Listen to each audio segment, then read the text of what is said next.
back to the Heroes of the Storm Road to BlizzCon qualifiers. I am Gillyweed, and joining me in this cast is AnnaProsser Robinson. Hello once again, Anna. Hello, we're back. This is very exciting. We did cast some earlier this morning, but we had a team unfortunately get disqualified. They couldn't get enough members into the game, so we're going to get right into it now with this round. Gilly, where are we in the tournament right now? Alright, so here's what's happening, guys. We are doing the round of 128 in heats. So before we were in the first quarter of that round of 128, but it's starting to whittle down. A lot of teams have started eliminating other teams and going through. So now we're going to jump down and start covering the second quarter. And a couple of the other community casts will be finishing up that first quarter up to the round of 16, I believe. Is it the round of 16 or round of 8? So we will have 8 teams at the end of this weekend. Okay, got it. But they're not going to go to 16 today. Right. I don't know. Anyway, we're going to move on to the round, and then we're just going to follow a team from there. So it's going to be a lot easier for us. So this next best of 3 will be between Power Overwhelming and Team Banana Bread. And I do believe we're about to start that draft. We're on Sky Temple. So why don't we hop over to that for the draft for Game 1. Let's do it. And there's been lots of talk of Banana Bread, but in my mind I keep combining Power Overwhelming with Banana Bread and thinking about what a Power Overwhelming Banana Bread would be like. And now I'm just hungry. But either way, there's already some really interesting stuff going on in this draft, Gilly. Lost Vikings was first banned from Team Banana Bread, which is not too surprising, especially on Sky Temple. We've talked a lot about the Vikings' ability to soak up lots of experience for their team by spreading out, as they are 3 heroes in one, 3 bodies in 1 hero, if you will. Kael'thas being banned, we saw him being a huge powerhouse in our earlier matches, so not surprised there. And then we have an Abathur first pick, Gilly.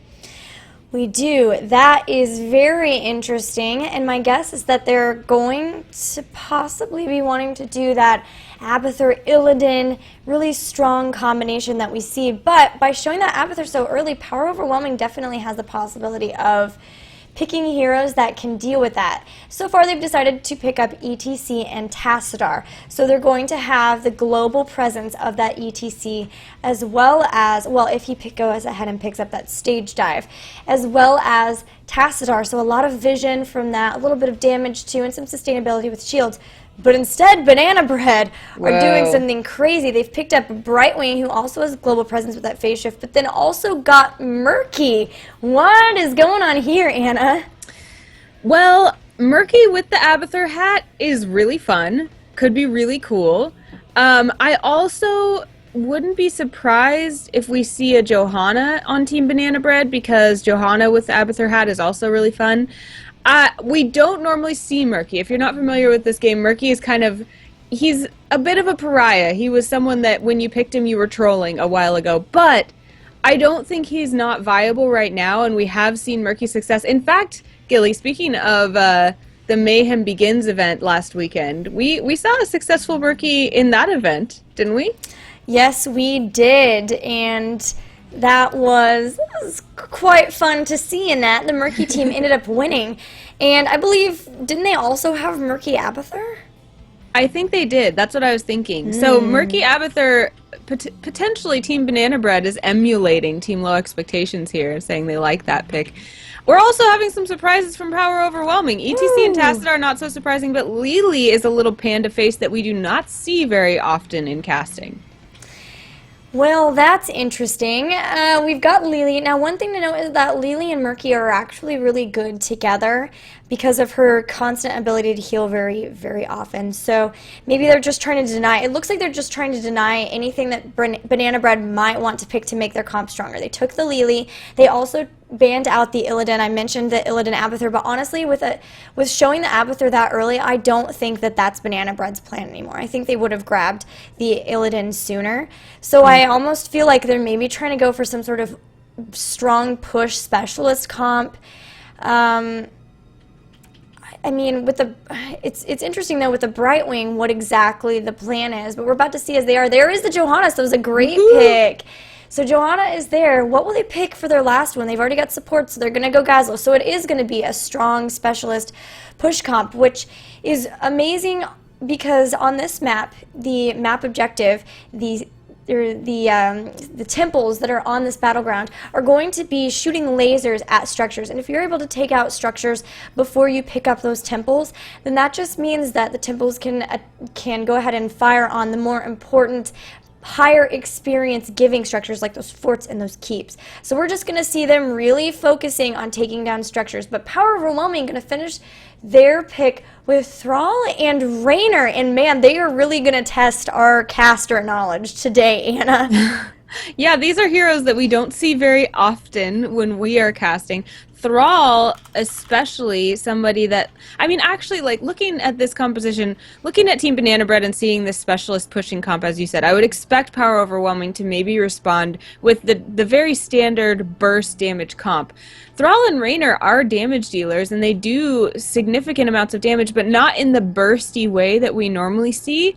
So this is, like you said, Gilly, going to be very different and a little bit of a challenge and very fun.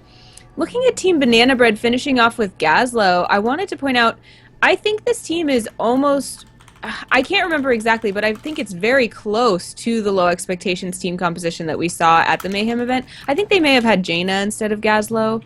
I'm not positive, but it's very close. And we have seen that team be that team composition be viable, but it's going to take a lot of finesse, I think, in this round of this tournament. Both of these teams are going to have to be really cognizant of their strengths and limitations. This is not something where they can just kind of roll themselves onto the map in the normal way that you would and expect to, you know, slowly push the lanes down. They're going to have to really think about where should we be on this map, how often should we expose ourselves to our opponents, and where will we have the best strengths.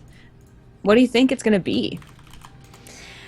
Well, what I do think is that because this map is so huge, this is the biggest battleground in all of the pool. So one thing to note is that they will be able to be sort of everywhere where their opponents aren't. And that's really the key for Banana Bread here, is that they're going to know where their opponents are, where Power Overwhelming are most of the time, because they'll know that their opponents are going for those temples. So it's just a matter of knowing how many are going to be at the temples and how many will be back to try to stop their push, and whether or not they can themselves pick up temples. You know, Gazlowe's actually really good at helping secure temples, because if he can set up before they completely spawn, he can drop all of his turrets, and then especially on that bottom one, that one that's really hard to try to engage into, he can just make it impossible for a team member to try to engage into it. So it's very possible that if they can set up prior to that, then while they're holding it with those turrets, Johanna there and then Murky just dealing a ton of damage, AnnaProsser can be clear in another lane, very aggressive, maybe even appearing just flat out on the map and pushing down lanes with the Locust, and later on probably the Evolved Monstrosity as well. This is sure going to be interesting. Looking at Power Overwhelming, I'm trying to think what they're going to be looking to do. They do have, like you said, the global presence from ETC to match the global presence of Brightwing, but ETC perhaps more of a devastator. If he does take stage dive when he comes in, he really can start a team fight from across the map. So I'm looking at this and trying to see, okay, is Power Overwhelming the team fight comp? Are they looking to always grab engagements even from the very beginning of the game? I'm not sure.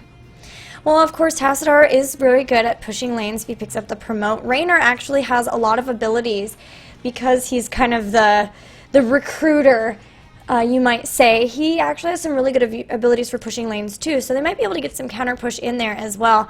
What I'm really interested in is how Raynor exactly will work. What will he pick for his heroic ability? Will he pick that Hyperion so that it's, you know, going to be able to really help fight in a specific area, because we will be fighting around those temples? I don't know. Maybe we won't be fighting around the temples. Maybe Banana Bread has no, does not care at all about going for the temples, because they can just push a lane wherever their opponents are not. Yeah, I mean, Hyperion can really push people out of an area, and that of course can be important on Sky Temple as people are trying to stay in an area to channel those temples, temples, not shrines, to point lasers at their opponents. So that definitely could be helpful. But man, I mean, I guess we're just going to have to see how these teams line up. Thank you to both Power Overwhelming and Banana Bread as we get into this game for giving us something fresh and creative to look at. Yes, exactly. Now I'm going to have to mess with the overlay just a bit because Power Overwhelming is a long team name. So I'm going to do that really fast. While we're doing that, why don't you just go over the basic battleground objective one more time? Sure, totally. There are 3 temples on this map, and this map is one of the actually the largest map currently in the pool. So there's a lot of space between those temples and a lot of ground to cover in 3 lanes on this map. The heroes will be trying to stand on those temples at certain times throughout the game as they spawn in a predictable order, but at different times. So maybe just the top and bottom, maybe just the top and middle, maybe just one, those kinds of things. They need to stand on it and defend themselves against the guardians of the temples in order to claim them as their own. And when they do, the temples will shoot lasers at their opponent's buildings. You can do a lot of damage and gain a lot of experience by doing that. So we'll see teams either deciding to trade those and just let it be a draw, or looking to try to grab both temples or all 3 temples, or, you know, really fighting over those as it benefits them on the map. That's exactly right. And because this battleground objective does directly attack structures, because those lasers just directly attack them, there's a lot to be said about being able to take structures down that kind of save the bullets or save the charges of the temples. If you can take down things like gates, fountains, or wells, towers even as well, then you can ensure that those lasers go directly on the forts and keeps, which is really going to propel you forward in terms of experience and open up an avenue later for you to be able to attack the core. But let's go ahead and introduce these teams playing for Banana Bread. We've got Doggenstein playing the Pajamather, Strat on that Brightwing, Bomber Dog. Oh, they're lining up to dance for us. The Bomber Dog's going to be on that Johanna, playing that little Easter Murky is Steinberg. And then Renegade doing the robot on Gaslow. That is the cutest thing. You just won major caster points there, Power Overwhelming. Thank you for that. And of course, wearing Banana Bread gets the points. But we are now going to introduce Power Overwhelming. US Ragnarok will be playing Thrall. Nubponer Elite will play Raynor. Butt Mac will play Tassadar. CD or C Dumont will play ETC, and Horu will be on Lily. Now these are names much different than the other match we casted. These are names we're not familiar with. We haven't seen these players much before. Have you seen any of them, Gilly? Not that I recall. We see a lot of people in the amateur series, but not that I am recalling off the top of my head. Yeah. Looks like we have the teams pretty spread out. Doggenstein, of course, is going to hang back and do his thing from the safety of the base. That's because Abathur is not really meant to be out on the map. Abathur is somebody who has buffs and other things to share with other heroes, so Abathur's got to be really aware of what's going on all over the map and helping heroes as they do that. As you can see, we do have the Abathur hat, the symbiote, right there on Johanna for just a brief moment, and it will float around between heroes for the rest of the game. Yeah, and pretty recently in the last couple of patches, I think we had the increase of stab damage to Abathur too. So when you've got that symbiote on, especially in this early game, it does a ton of damage. Now Renegade is going to be heading back, and then I think we'll see him start heading up to one of those temples to set up with his turrets. And we've got the first temple phase. It's always top and mid. Later on, temple phases start to become random, but the first one always is here. A lot of damage right now to Buttmac, who is going to be able to put a shield on himself, plasma shield, and get away from that. But a very aggressive composition early on from this Banana Bread, as they will be able to take down that Tassadar. Now Bomber Dog coming back in, Horu getting very, very low. Poor Lily trying to get away. She does have fast feet though. When she gets damaged, she does move. Unfortunately, Raynor does not have that and will get taken out as well. And this mid-temple is definitely going to be in Banana Bread's favor. And as we mentioned, as you can see, the experience lead for Banana Bread is getting higher and higher as those structures are destroyed. We now see level 5 for Banana Bread as opposed to the level 3 of Power Overwhelming. Structures do grant a lot of experience for your team, and the team, of course, if you're just learning heroes, does share experience. So any experience you can grab for your team will go to everybody. So now we see actually approaching level 6 we have Banana Bread, and level 3 just being finished up. We'll have level 4 soon for Power Overwhelming. But Gilly, that means we have some talents. What's going on there? Well, we've got double promote for Banana Bread, one on Brightwing and one on Gazlo. So still got that double promote. Tassadar did not take promote, instead choosing to get Leeching Plasma, so trying to get a better shield. Unfortunately, Thrall will be taken out there. Murky takedown as well, though, for Power Overwhelming. Unfortunately, Murky only counts for 25% of a normal hero's experience, unless you can kill the egg as well.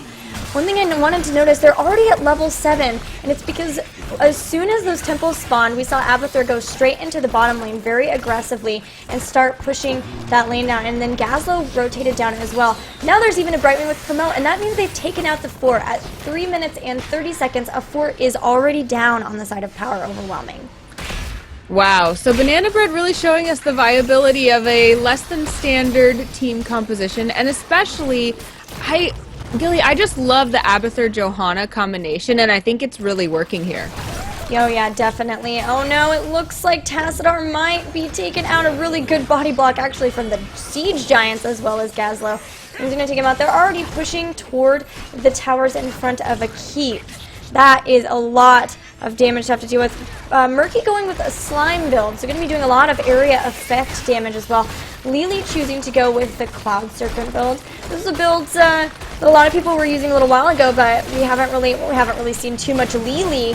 But trying to make the Cloud Serpent do some healing as well as her healing of her own. She knows that the team she's facing does a lot of early game damage.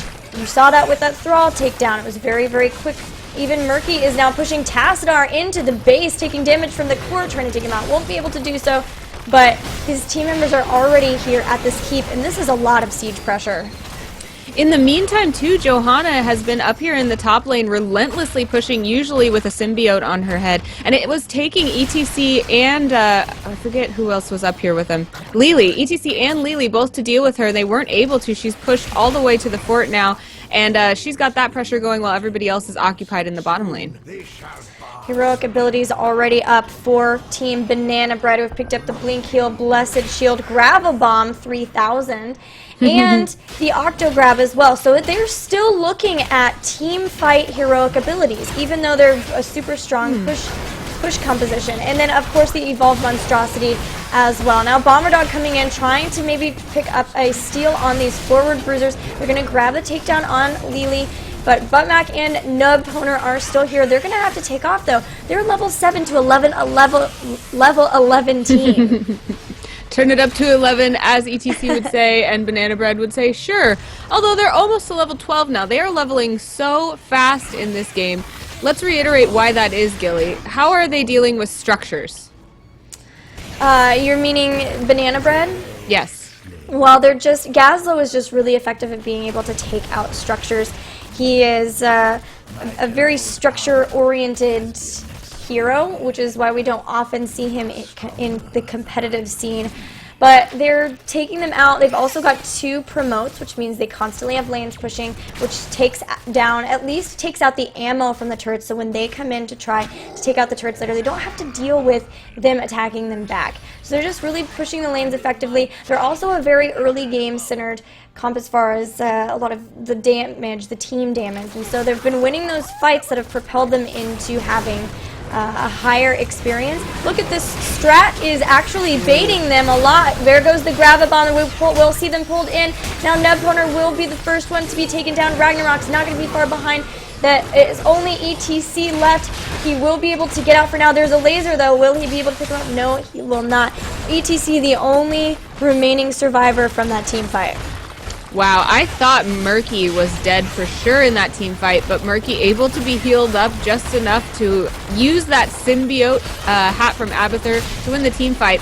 It looks like a lot of times we have a disadvantage for Banana Bread in that they only have 4 bodies to the 5 of their opponent's Power Overwhelming, but they do have that Abathur hat. Unfortunately, Murky not able to continue that trend of healing lots is going to go down, but Johanna is on the chase. Here, it looks like, unfortunately, she won't be able to grab another kill quite yet here on Thrall, who does end up getting away.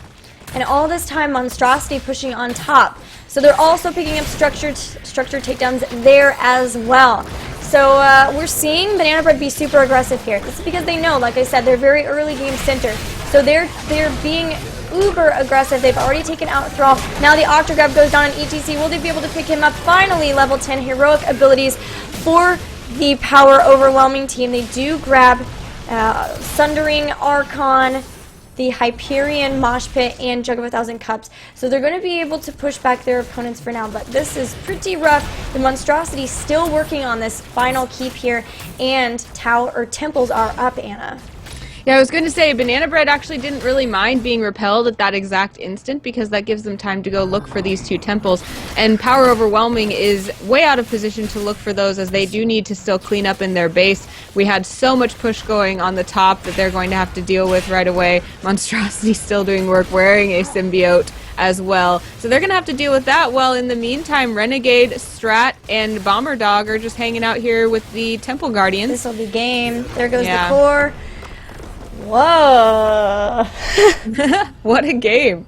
Now, see, that is why, as I was saying, Murky has been a bit of a joke in the past, but there are lots of ways to use him right now that are certainly viable. Now, that's not to say that Power Overwhelming couldn't have used other strategies to overcome a Murky. Not like a Murky is an instant win by any means, but I love those strategies. I really like the Abathur Murky Johanna combination. I think that's going to be one of my favorites to play around with here in the near future.